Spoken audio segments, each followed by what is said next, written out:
dismiss history at our peril. Liberty Nation Radio with Mark Angelides. Hello, you're listening to Liberty Nation Radio, heard coast to coast on the Radio American Network. I'm your host, Mark Angelides. On today's show, we are talking words of power, politics, and the state of New York City. It's going to be quite the show. Please remember, Liberty Nation Radio is sponsored by LibertyNation.com. You can access podcasts, breaking news, analysis, and a range of biting and brilliant shows to whet your appetite for freedom and your fondness for the great American Constitution.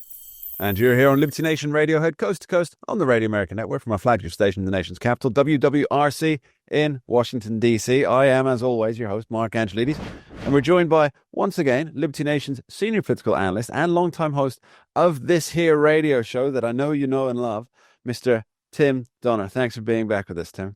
Always a pleasure. Now, Always a pleasure, Mark. Let's have fun. We'll try. We couldn't escape dragging you back in for this week, though, after some would call it momentous. Some would call it a great meeting. Some would say, sir, there's never been such a good meeting in the Oval Office between New York mayoral-elect Zoran Mamdani and the President of the United States, Mr. Donald J. Trump. And they had what I think was well, give me your thoughts on it, Tim. Now, you've written extensively on this as well on the pages of LibertyNation.com. But give me your thoughts on how you think that meeting went in the public vision. Well, you could have knocked me over with a feather, Mark. Right. I'll tell you what, it was like being in an alternate reality. Like you were viewing some surreal experience that was hard to even fathom. Because, of course, as I wrote in LibertyNation.com on the day of the meeting, in anticipation of it, grab the popcorn because there's going to be quite a spectacle, but there wasn't. And I think the media was very disappointed, too. And I think everybody on both sides of the aisle was sort of in a state of shock that these two men could find the kind of common ground that they evidently were able to discover. And what I wrote on after the weekend on LibertyNation.com, sort of looking back at that, is that what they do share is a populist worldview, that you respond to the particular concerns of the population at any particular time. And so on that basis, it made some sense. It also made sense that Mamdani knows that he's got to rely on Trump to keep the spigot open for federal funding, upon which Mamdani will be very dependent. And Trump really does love New York City.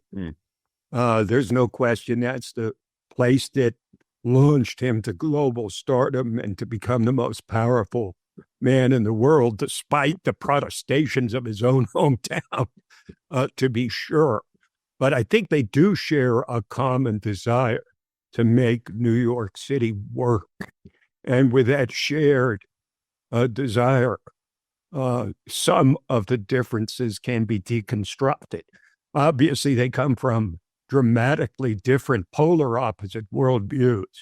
However, it shows that in politics, unlike we've seen over most of the last dozen years or so, there can be some crossing of the aisle to get things done. And I think Trump sort of became an exemplar of that.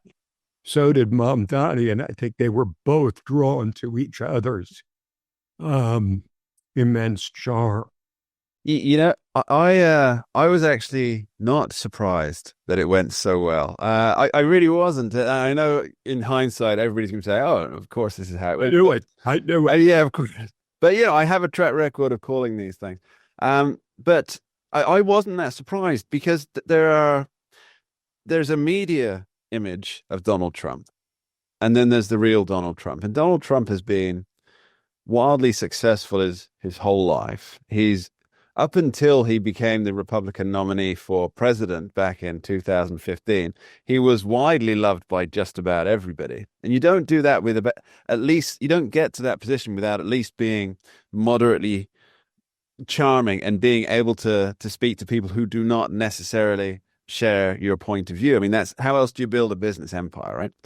And so I figured he would be the gracious host, as it were, because he's got the opportunity to present. Now, whether Zoran Mamdani wants this or not, and I'm almost certain he doesn't, Trump sort of presented as, I'm a mentor of Zoran Mamdani, even though they're on opposite sides, because, he's doing the bat packing. And we'll talk about this later, but when one of the reporters asked Zoran Mamdani, you called Donald Trump a fascist, do you stand by that? And Donald Trump turned around and said, you can just say yes, it's easy. It was showing two things. One, that Donald Trump loves a winner. He likes hanging out with winners, and Zoran Mamdani is a winner. No doubt about it. Yes. And the other thing is, there's been this constant narrative for the last 10 years that Donald Trump is thin-skinned.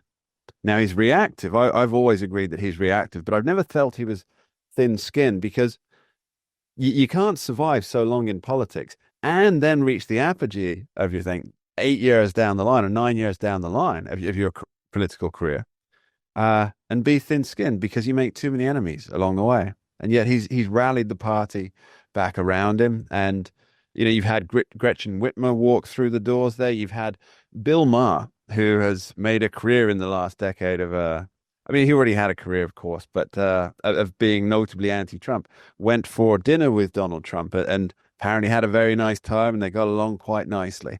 And so I wasn't all that surprised. But how much do you think how much of what we are presented from the media and from congressional Democrats, how much of that is just a facade of what the real Donald Trump is? Well, I think when Donald Trump said to Zoran Mamdani, just answer yes, it's fine. And he gave the kind of knowing smile that said, look, this is just politics. I understand it. I may not really think you're a commie. You may not really think I'm a fascist. Just go ahead and say yes. Give them what they want, because it's all just a show. But let's not forget that when Donald Trump was rising to stardom in New York, when he was rebuilding the New York skyline, he had to deal with a city that was 95% Democratic. So he learned a long time ago that you have to know how to deal with adversaries or those who believe things different than you do. And of course, it led many conservatives to be very skeptical of it, because he had proclaimed to be pro-choice, for example. He had said nice things about Clinton, Bill Clinton. He'd invited Hillary Clinton to his wedding and all this stuff. So he's used to crossing to the other side of the divide, so to speak. And I think he just called on that again. And I think he quite enjoyed confounding the media and his own party and the Democratic Party.